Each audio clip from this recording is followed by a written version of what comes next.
Nous avons connu les ironies, les insultes, les coups que nous devions subir matin.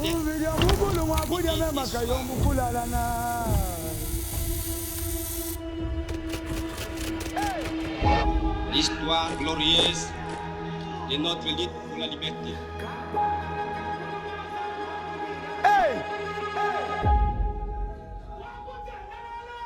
Nos blessures sont trop fraîches et trop douloureuses encore pour que nous puissions les chasser de notre mémoire.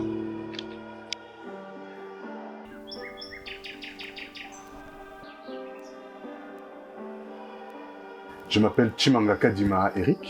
J'avais à cœur d'interviewer mon grand-père parce qu'avec du recul, je me suis rendu compte que j'ignorais beaucoup de choses sur son histoire, beaucoup de choses sur son parcours. Et je me suis dit qu'il était intéressant de présenter ça sous format vidéo. Raison pour laquelle aujourd'hui, j'organise cet entretien avec Pépé, notre grand-père national qui se trouve devant moi. Grand-père, comment tu vas? Très bien, merci. Merci pour cette initiative que tu as prise de me contacter de mon vivant pour avoir de bonnes informations sur ma vie. Oui. Okay. C'était très important pour moi d'avoir des informations qui sortaient de la bouche du principal intéressé. Hein, et j'espère que cette vidéo servira aussi aux futures générations, ainsi qu'aux frères, aux sœurs, aux cousins, aux cousines. Alors Pépé, est-ce que tu peux te présenter pour ceux qui ne te connaissent pas? Je suis Chimanga Mukadi Jean-Pierre, originaire de Kasaï oriental, district de Chilenge, territoire de Miabi, de village de Bayombo, clan Benamukendi. Merci pour ces informations et ces détails, c'est très riche. Je pense qu'il y a, moi personnellement, il y a certaines choses que j'ignorais. Tu as parlé de tes origines, de ton clan, de ta tribu. Est-ce que tu peux nous parler un petit peu de la relation que tu avais avec tes parents, l'éducation qu'ils t'ont donnée? Mes relations avec mes parents étaient vraiment très bonnes. J'étais le fils unique de ma mère qui a grandi dans cette famille, dans l'abondance de biens. Je n'ai pas connu des activités de routine que les garçons de ma génération pratiquaient, aller à la pêche, parce qu'il y avait tout. On me disait que moi, c'est-à-dire, je ne manquais de rien. T'es gâté. Alors j'étais gâté, tellement j'étais unique chez ma mère, voilà. Ton enfance, tu l'as principalement, elle s'est déroulée au village alors? Oui, au village, bien sûr. Et c'est en quelle année tu as quitté le village pour te rendre à Kinshasa? Si tu as des souvenirs de cette époque. J'ai quitté le village en 1952. C'est là où j'ai commencé à travailler. D'abord à Kazumba comme recenseur. Et puis je suis allé à Kananga où j'ai travaillé aux affaires économiques, service de statistique, actuellement informatique. On travaille sur les machines IBM à 4 perforées, ce que vous appelez maintenant informatique, c'était ça. Alors après ça, après l'indépendance, nous sommes allés en Bujumaï. Bon, voilà tout. C'est bien, tu parles d'intérêt. Vive l'indépendance et l'unité africaine. Avec qui j'ai travaillé comme recenseur. Je ne tolérais pas le comportement de ces blancs-là vis-à-vis des nègres, qu'ils appelaient nègres. Je peux vous citer quelques autres exemples. Il y a un jour au drapeau, le monsieur qui travaillait avec moi a fait fouetter un policier parce qu'il se moquait de vieux véhicules d'un prêtre qui était venu lui rendre visite. Immédiatement, je ne me suis pas tu. Je suis allé lui faire des remarques pour lui dire que ce qu'il avait fait, ce n'était pas bon. C'était public? Oui, non, mais c'est quand il a fait fouetter ce policier-là, parce qu'il se moquait de vieux véhicules. Alors, ce n'était pas le motif qu'il fallait fouetter le policier devant le drapeau publiquement. Et puis après, les autres se sont dit, moi je suis allé lui faire des remarques vis-à-vis. J'ai eu le courage de lui dire que ce qu'il avait fait n'était pas bon. Ça, c'est de un. De deux, il y avait M. Roban qui travaillait avec moi, dans le cadre territorial, qui prenait les gens de petite taille, il les prenait comme ce singe. Il les faisait monter sur l'arbre. C'était un supérieur hiérarchique, Monsieur Roban, Oui, mais j'étais sous sous sa responsabilité? Oui. Ok. Lui était agent territorial, moi j'étais recenseur. On travaillait en collaboration. Alors il prenait les gens de petite taille, il les faisait monter sur l'arbre pour leur donner l'eau de gambader comme les singes. Alors ça m'a... Je n'ai pas digéré ça. Je fais une lettre anonyme. Je l'ai accusé au gouvernement central. Avec mon collègue, j'ai écrit une lettre en bon français pour masquer mon écriture. J'ai donné au garçon du village qui a recopié avec son écriture. Alors on lui a donné le vélo, il est allé poster à le Loabourg parce qu'à Kazumba on pouvait censurer la lettre. Alors on l'a posté plus loin. Quelques semaines après, le gouvernement central a renvoyé à Kazumba la lettre pour faire l'enquête. On a fait l'enquête, le fait était vrai. Tout le monde avouait qu'il faisait ça. Mais qui a écrit? On a convoqué tous les commis du territoire pour vérifier les écritures. Niet. Alors. Tu étais déjà engagé? Oui, j'étais engagé, j'ai travaillé. C'est dans le cadre du service que je suis en train de faire. Alors, quelques jours après, le monsieur en question a été sanctionné et muté de Kazumba, renvoyé ailleurs, parce qu'il avait un comportement qui n'était pas bon. Un autre, c'est monsieur Struve, avec qui j'ai travaillé, un troisième, ça ne collait pas. Il m'a donné une lettre pour le mettre au territoire, avec toutes les accusations sur moi. Bon, et puis après, il a dit aux gens, c'est fini avec le Chimanga, fini, il ne viendra pas travailler avec moi. J'arrive au village proche du territoire, je reste là-bas, soigneusement, j'ouvre sa lettre, je prends connaissance de toutes les accusations qu'il avait portées sur moi. Alors je referme, je fais ma lettre antidatée. Je donne au garçon de ce village, il va déposer au territoire.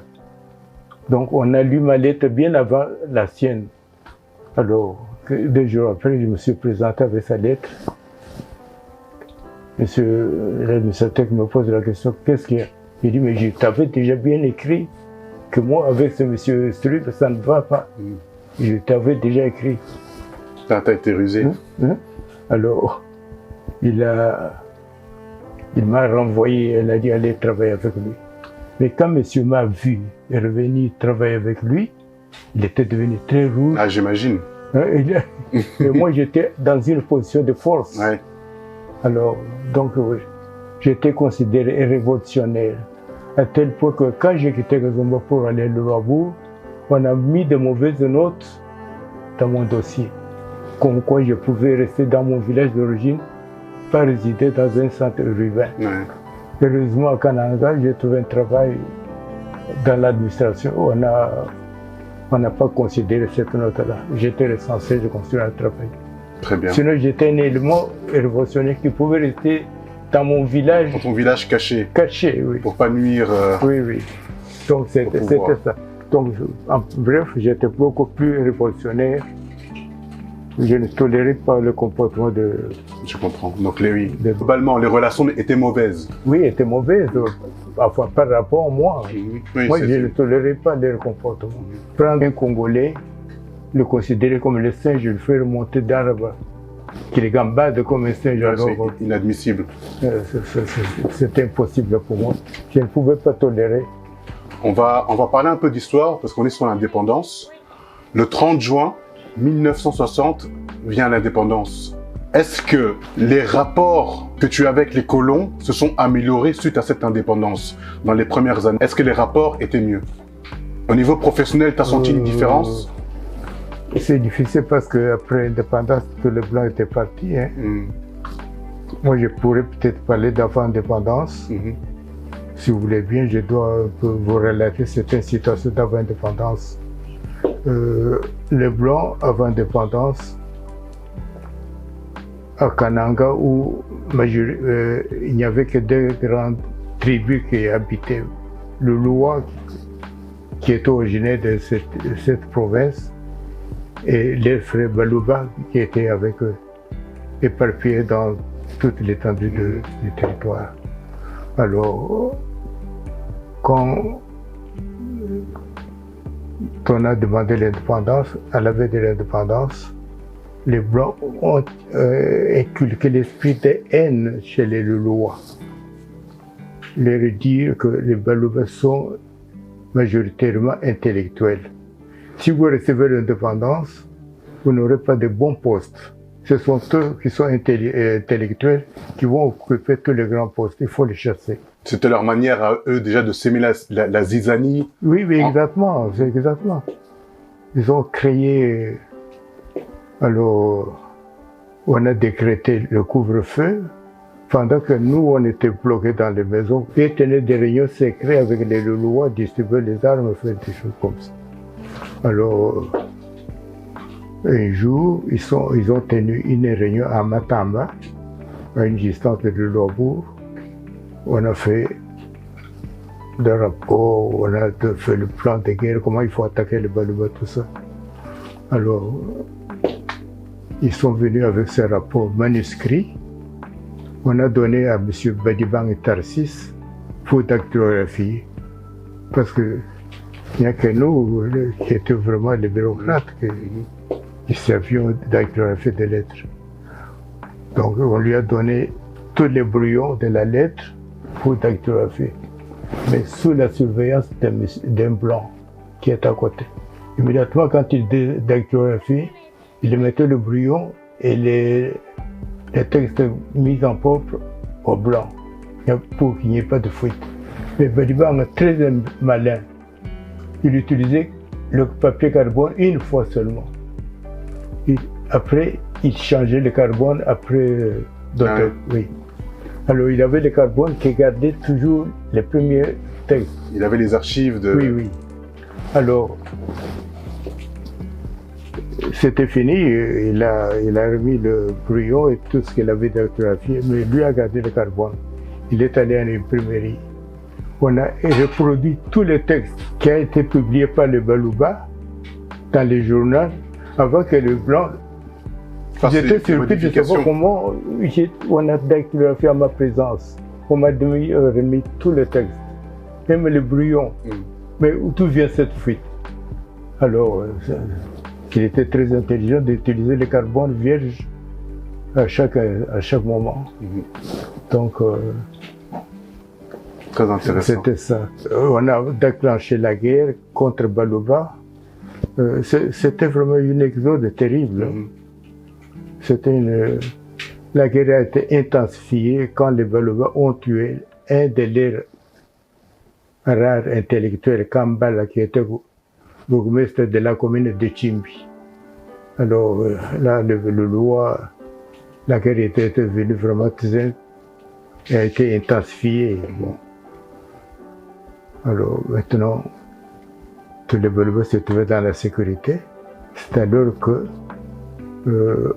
les Balouba se sont organisés en créant le mouvement solidaire Moulouba, Konga Moulouba, pour évacuer tous les Balouba qui étaient partis partout dans toute la suite, parce que des villages entiers qui étaient là, et comment ils pouvaient sortir de milliers là pour aller à Lobo. Alors nous voulons qu'on va louer des camions pour amener tous les Balouba qui étaient partis vers Mbujimaï. Donc, cet exode a coïncidé avec l'ambition de Kaloji Albert de créer l'État autonome de Sud Kasaï. Le Moulopoué. Moulopoué, là où il a été intronisé, Moulopoué. Du fait qu'il avait tourné les dos contre le gouvernement central où il n'avait pas trouvé sa bonne part. On lui avait donné un ministère qui ne l'intéressait pas. Il avait l'ambition d'aller créer son État autonome en Mbujimaï. Tout à fait. Donc on était en Mbujimaï, on a créé, il a été intronisé Moulopoué. Bon, les villages évacués, les autres se sont intégrés dans les souches qu'ils ont trouvées là-bas. Les autres se sont installés d'une manière autonome. Bon, c'était ça. Donc c'était pénible parce que les gens qui sont allés en masse dans un désert où il n'y avait pas de structure administrative ni commerciale, comment vivre. Alors, chacun s'est débrouillé. Et Mwamba constatait qu'il y avait monté une boulangerie pour l'Ascar, où les gens allaient s'approvisionner en petits pains. Là. Bon. Alors, nous avons commencé l'administration par nécessité. chacun avec le papier qu'il avait volé, les dossiers qu'il avait à Kananga.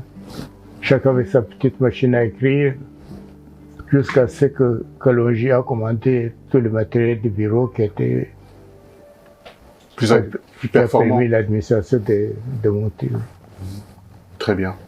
J'ai une question. Donc, tu nous as parlé d'avant la colonisation. Et comment vous avez vécu alors la mort de Patrice Lumumba? Nous avons connu les ironies, les insultes, les coups que nous devions subir matin, midi et soir. C'était triste. Les Belges avaient toujours la haine contre Lumumba suite à son discours d'indépendance, d'investiture, où il a montré des traces de fouet, tout ça, tout ça. C'était très humiliant pour le roi Baudouin avec sa suite. Donc ils sont rentrés mouillés. Alors on a vu qu'il avait tendance de se pencher côté des communistes. Oui. Alors ça a on a fait tout pour l'éliminer. On l'a arrêté. Il était en prison à Bandangungu. Et puis, on voulait l'envoyer à Bakwang. Kalonji a refusé parce qu'il ne voulait pas tremper ses doigts dans le sang de son frère. Il a dit non, que le monde n'y arrive pas à Mbujimaï. C'est alors que Kasavu voulait envoyer à Lubumbashi, où il a été mis dans l'acide et tué. Les ironies, les insultes, les coups que nous devions subir matin. C'était très, très triste, oui. L'histoire glorieuse de notre lutte pour la liberté.